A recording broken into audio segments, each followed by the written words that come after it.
Hi, boys and girls. I hope you guys enjoyed your workout and you got some great exercise over the last 10 or 15 minutes. Now I want to talk a little bit about some questions and go back and think about what is happening to our body while we exercise.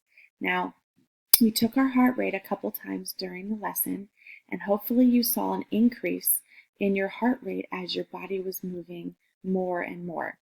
So now I want to think back to the changes that our body makes during exercise.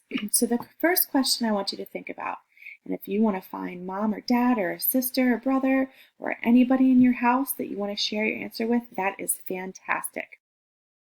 So the first question I want you to think about is, how do the muscles in your legs feel after exercising? So think about it. Your legs definitely moved a lot during these last couple of minutes. So I want you to think about, how do your legs feel after you did these exercises? So go ahead and take a minute and think about it. And then I'll share some great answers.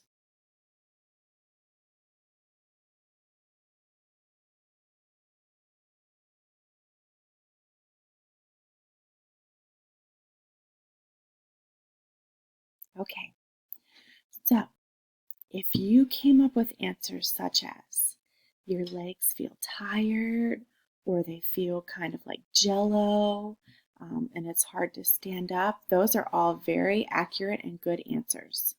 You used a lot of your leg muscles over and over during your exercises, so that's very common after you're done for your legs to feel very tired and worn out.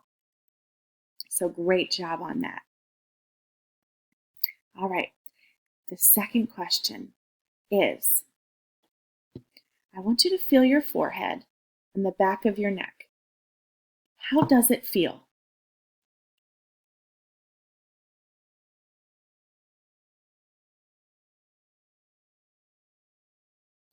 So if you felt your forehead and the back of your neck and it feels a little bit sweaty or hot, those are great signs.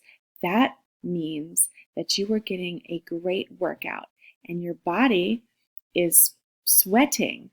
And sweating is a great sign of your body's ability to get rid of some of that excess water, so it can stay cool and you won't overheat while you're exercising. So if you said that you were feeling a little bit sweaty on the back of your neck and your forehead, that is an amazing sign. That means you got a great workout.